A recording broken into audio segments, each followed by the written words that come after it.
Dear students, good morning to you. 10th standard science class welcomes you. We are studying laws of motion. Previous classes we have studied so many scientific concepts regarding this lesson, especially Newton's first law, Newton's second law, and Newton's third law. We have derived few formulas also. We have derived few formulae also. This class we are going to learn mass and weight, then orbital velocity, few other scientific concepts also. Say mass. Mass is the quantity of matter contained in a body or an object. It's a scalar unit. Weight of the body is defined as the gravitational force exerted on a body due to gravity. That means acceleration due to gravity. We know 9.8 meter by second squared. See, here I am going to take one object. மாணவர்களே, நிறை எடை. இந்த நிறை என்பது இந்த பொருள்களுடைய பருப்பொருள்களின் தன்மை. எண் மதிப்பு மட்டும்தான் உண்டு. எடை இப்பொழுது புவியீர்ப்பு விசையை நோக்கி செயல்படுகிறது. புவியீர்ப்பு விசையின் தாக்கத்தால் ஏற்பட்ட விளைவு. எடையில் திசை உண்டு. ஒரு கணக்கு மூலமாக மீண்டும் இதை சிந்திக்க இருக்கிறோம். பூமியில் உள்ள ஒரு மனிதனின் நிறை 70 கிலோகிராம் என்று எடுத்துக்கொள்வோம். See, a man has a mass on earth that is equal to 70 kilogram. இப்பொழுது அவருடைய எடையை கணக்கிட போகிறோம். His weight on earth equal to formula W equal to mg. M means mass, G means gravitational force, 9.8 meter by second squared. எனவே W equal to M mass நிறை 70 பெருக்கல் 9.8, we get 686.0 Newton, not kilogram, Newton. So 70 kilogram நிறையுள்ள ஒரு மனிதன் இந்த பூமியில் அவருடைய எடை புவியீர்ப்பு விசை செயல்படுகின்ற போது அவருடைய எடை 686 நியூட்டன் என்று சொல்லி பார்த்தோம். இப்பொழுது இந்த மனிதன் ராக்கெட் மூலமாக நம்முடைய நியூட்டன்ஸ் தேர்ட் லா படி அப்படியே சந்திரனுக்கு சென்று விட்டார். அருமையானவர்களே, சந்திரனுக்கு சென்றவுடனே அவருடைய வெயிட் நம்ம கணக்கிட போகிறோம். His weight on Moon.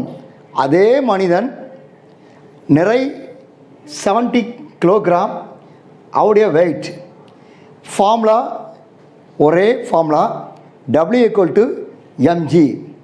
இங்கே இந்த மூனுடைய gravity force 1.625 metre by second square. எனவே 70 multiply with 1.625.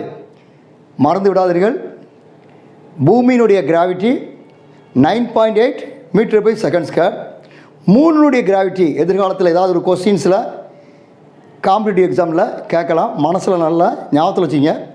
1.625 metre by second square. That is why இதை மல்டிப்ளை பண்ணால் நமக்கு கிடைக்கிறது 103.750 நியூட்டன். இப்பொழுது அதனுடைய mass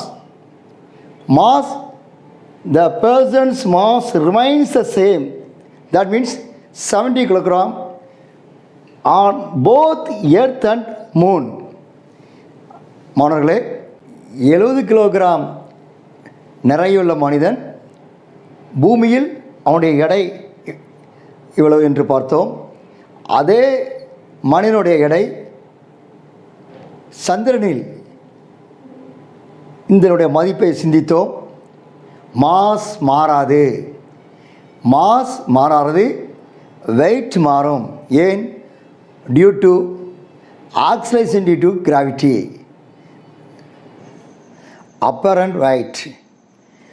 apparent weight is the weight of the body occurred due to the action of gravity and other external forces acting on the body. தோற்ற எடை, இதை மாணவர்களே லிஃப்டில் ட்ராவல் பண்ணுகின்ற அனுபவத்தை நினைவு கூர்ந்து எக்ஸ்பிளைன் பண்ணலாம். இதனால் நம்முடைய இந்த தத்துவத்தை எளிதாக புரிந்து கொள்ள முடியும். ஒருவேளை அநேகருக்கு லிஃப்டில் மேலும் கீழும் நகர்கின்ற போது ஒரு நல்ல அனுபவத்தை பெற்றுள்ளோம்.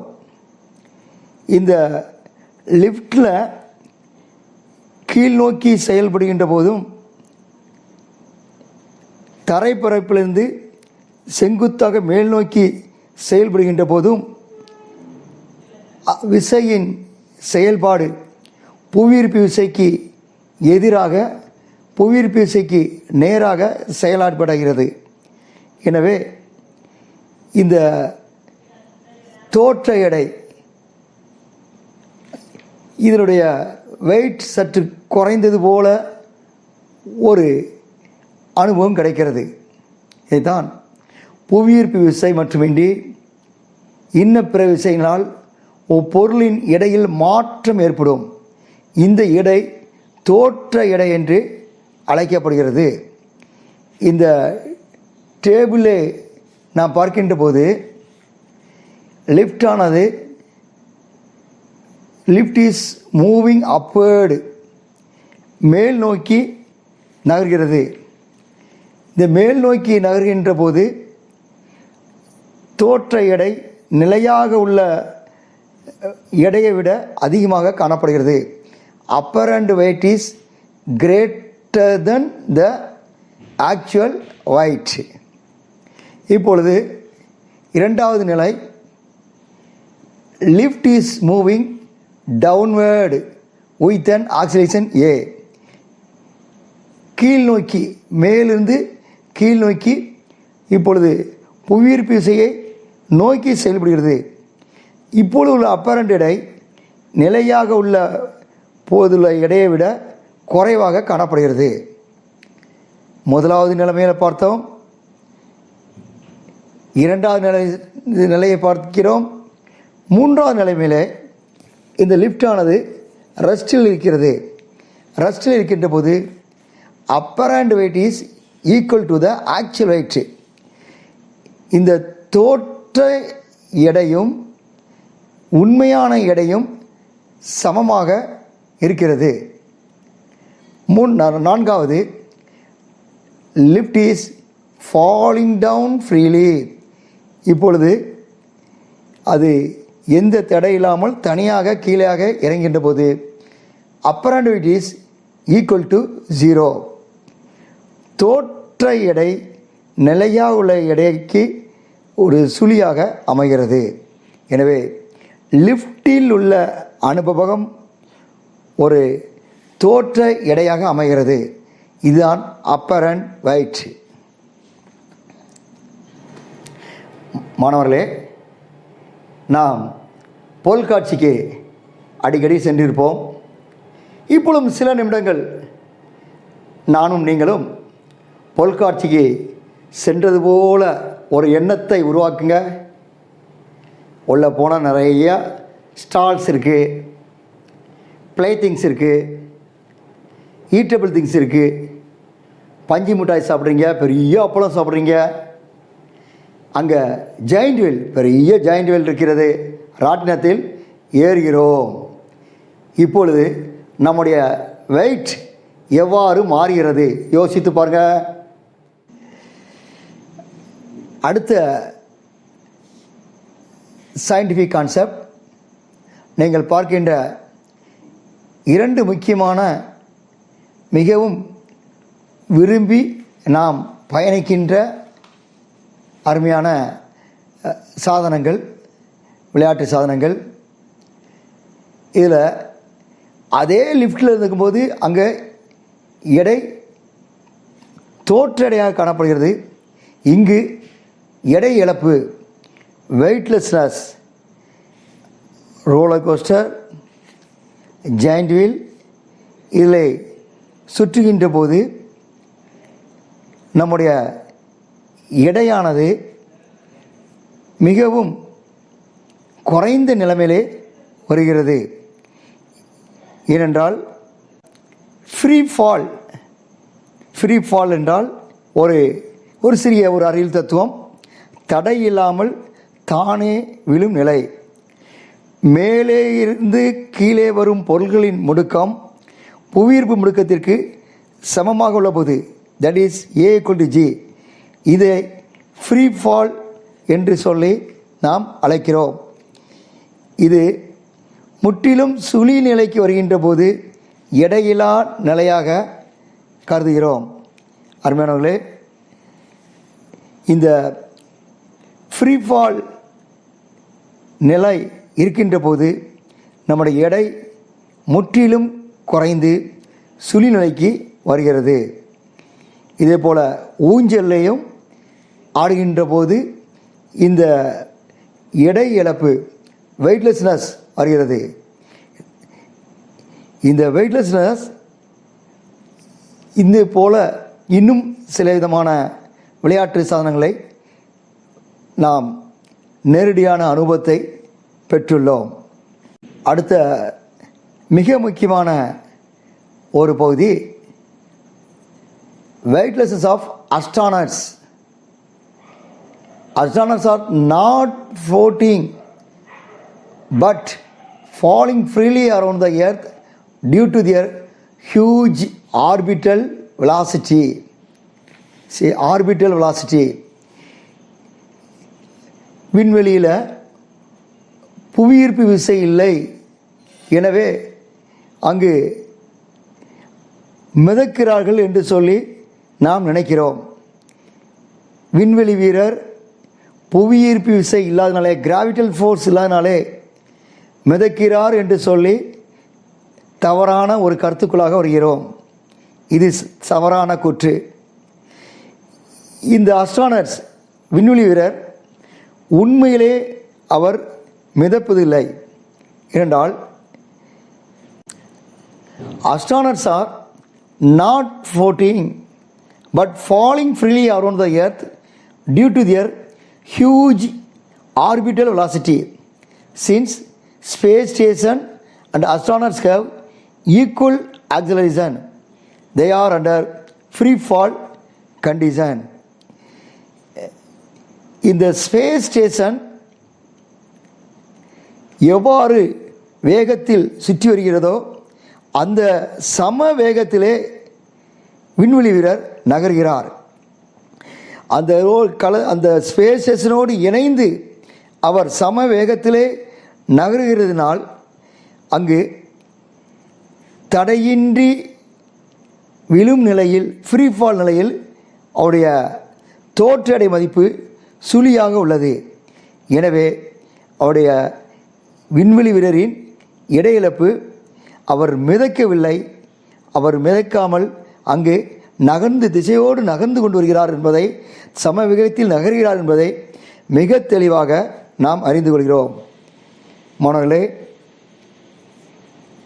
தோற்ற எடை, எடை இழப்பு,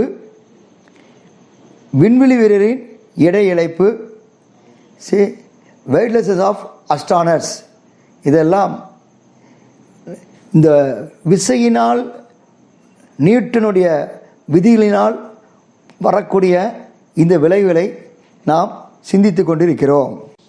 எந்த ஒரு விதியிலும் பயன்கள் உண்டு, பல ரீதியிலே யூசஸ் இருக்கின்ற போது ஒரு சில அப்ளிகேஷன்ஸை நாம் சிந்திக்க இருக்கிறோம். Application of Newton's law of gravitation. கடந்த வகுப்பிலே நியூட்டன்ஸ் லா ஆஃப் கிராவிடேஷனை பார்த்தோம், ஞாபகத்தில் இருக்கும்.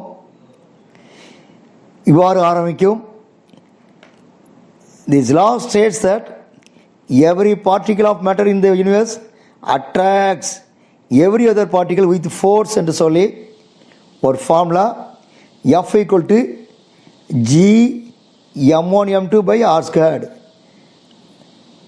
அந்த நியூட்டன்ஸ் யூனிவர்சல் ஆஃப் கிராவிடேஷன் இதனுடைய யூசஸ் மிக முக்கியமான சில காரியங்களை பார்க்கின்ற போது,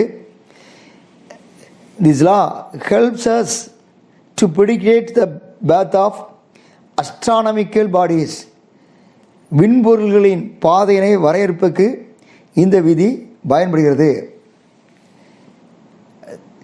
தென் to measure mass and radius of earth. நம்முடைய அண்டத்தில் உள்ள விண்பொருட்களின் பரிமாணங்களை அளவிட பொது ஈர்ப்பியல் விதி பயன்படுகிறது. புவியுடைய நிறை, ஆரம், புவியீர்ப்பு முடுக்கம் மிக துல்லியமாக. இந்த விதி இல்லாவிட்டால் நாம் இப்படிப்பட்ட கணக்கீடுகளை கணக்கிட முடியாது. எனவே புவியின் நிறை, ஆரம், புவியீர்ப்பு முடுக்கத்தை சரியாக கணக்கிட இது உதவுகிறது. Discovery of new stars and planets. புதிய விண்மீன்கள் மற்றும் புதிய கோள்களை கண்டுபிடிக்க இந்த விதி உதவுகிறது. அடுத்தபடியாக இதில் ஒரு முக்கியமான வார்த்தை WOBBLE, wobble. irregularities in the motion of star is called warble. irregular opposite irregular. சீரற்ற நகர்வு. இந்த விண்மீன்களின் சீரற்ற நகர்வு பக்கத்தில் உள்ள கோள்களின் இயக்கத்தை பாதிக்கிறது. அந்த பக்கத்தில் உள்ள கோள்களின் இயக்கத்தில் பாதிக்கின்ற போது அந்த விண்மீன்களின் நிறையனை அளவிட இந்த விதி அதிகமாக பயன்படுகிறது. அடுத்தபடியாக நாம் விண்மீன்கள் சம்பந்தப்பட்ட ஸ்டார் சம்பந்தப்பட்ட அதே பார்த்து கொண்டிருந்தோம். இப்போ திடீரென்று நாம் அந்த விதியினுடைய பயன்பாடு அன்றாட விவசாயத்துக்குள்ளாக வந்துவிட்டோம். helps to explain germination of root. See, Newton's law of gravitation helps to explain germination of roots is due to the property of geotropism. Plants வளர்க்குறோம், தாவரங்கள் வேர் உண்டாகிறது, முளைக்கிறது. இந்த வேர் கிராவிடேஷனல் ஃபோர்ஸை நோக்கி செல்கிறது, புவியீர்ப்பு விசையை நோக்கி அமைகிறது. இதை புவி திசை சார்பு இயக்கம் என்று சொல்லி அழைக்கிறோம். இப்படிப்பட்ட நிகழ்வுகளை கண்டுபிடிப்பதற்கு, ஆராய்வதற்கு இந்த நியூட்டன்ஸ் லா ஆஃப் கிராவிடேஷன் நமக்கு மிகவும் பயனுள்ளதாக அமைகிறது. Already we have learned mass and weight. Now we are going to differentiate between mass and weight. See, there is a table column: mass, weight. Mass, it is a fundamental quantity. weight, it is a derived quantity. I would like to recall what we have learned in the previous year, that means 9th year, fundamental quantities. I hope you are remembering. Quantities which cannot be expressed in terms of any other physical quantities, that are called fundamental quantities.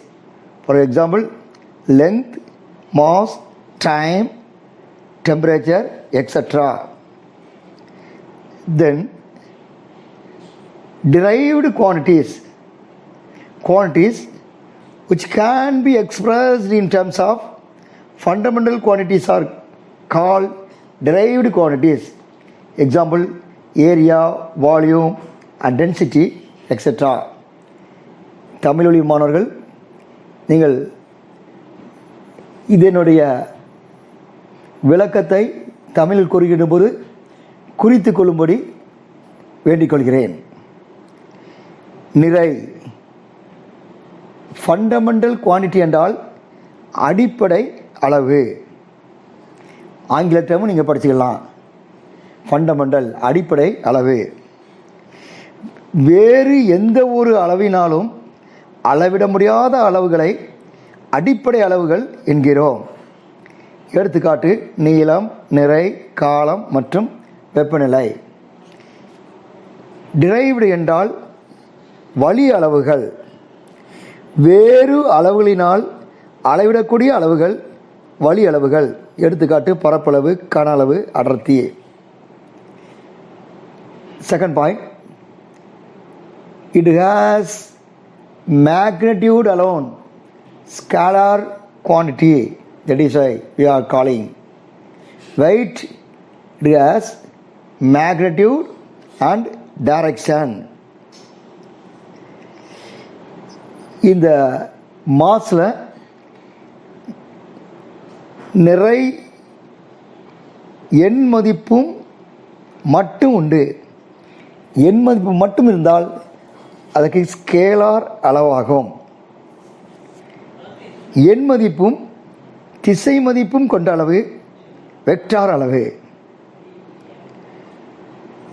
Third point, it is the amount of matter contained in a body. Weight, it is the normal force exerted by the surface on the object against gravitational pull. மாஸில் force அங்கு செயல்படாது. அந்த பொருளில் உள்ள பருப்பொருளின் அளவு. Force செயல்படாத காரணத்தினால direction கிடையாது. எனவே தான் ஸ்கேலார் குவான்டிட்டி. பட் வெயிட்டில்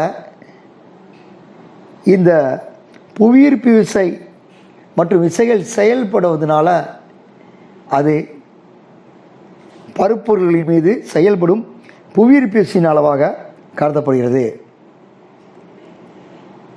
next point, mass remains the same everywhere. Weight varies from place to place. இந்த பொருளினுடைய நிறையானது இடத்திற்கிடம் மாறுபடாது, மாறாது. மாஸ் மாறாது. ஞாபகத்தில் வச்சுருங்க, மாஸ் மாறாது. தமிழ் இங்கிலீஷும் கலந்த வார்த்தைகள். வெயிட் வேரிஸ், மாஸ் மாறாது, weight varies. Weight varies from place to place. இங்கே இருக்கிறோம், வாய்ப்பு கிடைத்தால் மார்ஸ் செல்கிறோம், செவ்வாய் கிரகம் செல்கிறோம். அங்கே வெயிட் மாறுகிறது. ஏனென்றால் கிராவிட்டி மாறுவதனால வெயிட் மாறுகிறது. Next point, it is measured using physical balance. Weight it is used using spring balance. Mass ஆனது இயற்பியல் தராசினால் அளவிடப்படுகிறது. இயற்பியல் தராசை கொண்டு தான் அளவிட முடியும். ஆனால் எடையை சுருள்வில் தராசு, ஸ்ப்ரிங் பேலன்ஸ், அதான் ஸ்ப்ரிங் பேலன்ஸ் சொல்லிடும். ஸ்ப்ரிங் பேலன்ஸால் என்ன செய்யலாம்? சுருள்வில் தராசால் அளவீடு செய்யப்படுகிறது. Then last point, the unit of mass is kilogram. Then unit of weight is Newton. நிறையின் அலகு கிலோகிராம், எடையின் அலகு நியூட்டன். இந்த பவர் பாயிண்டில் நீங்கள் பார்க்கின்ற அருமையான சாதனம், அடிக்கடி பயன்படுத்தப்படுகின்ற சாதனம், பழுது பார்க்கின்ற இடங்களிலே நாம் பார்க்கின்ற ஒரு சாதனம். இதனுடைய கொஸ்டின் என்ன என்றால், why a spanner with a long handle is preferred to tighten screws in heavy vehicles? Spanner அதனுடைய கைப்பிடி ஏன் நீளமாக காணப்படுகிறது? இதற்குடைய அறிவியல் பதில் என்ன என்றால், a spanner with a long handle gives high torque with less force.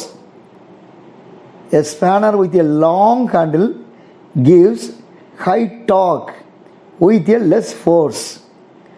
We know torque, moment of the force, விசையின் திருப்புத்திறன்.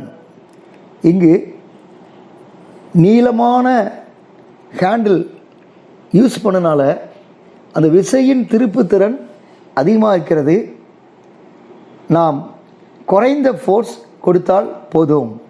எனவே ஸ்பேனரில் லாங் ஹேண்டில் ஏன் பயன்படுத்துகிறோம் என்றால், அது ஹை டார்க் கொடுக்கிறது, மொமெண்ட் ஆஃப் ஃபோர்ஸ் கொடுக்கிறது. ஃபோர்ஸ் நாம் மிக குறைந்த ஃபோர்ஸ் கொடுத்தால் போதுமானது.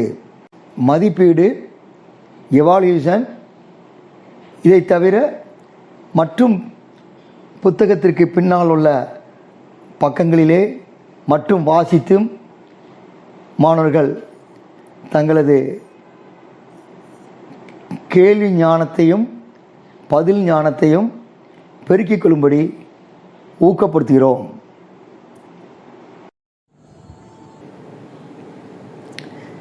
Dear students, you are studying very interestingly. Say, you have to go through science textbook. There are so many questions. You find out the answer.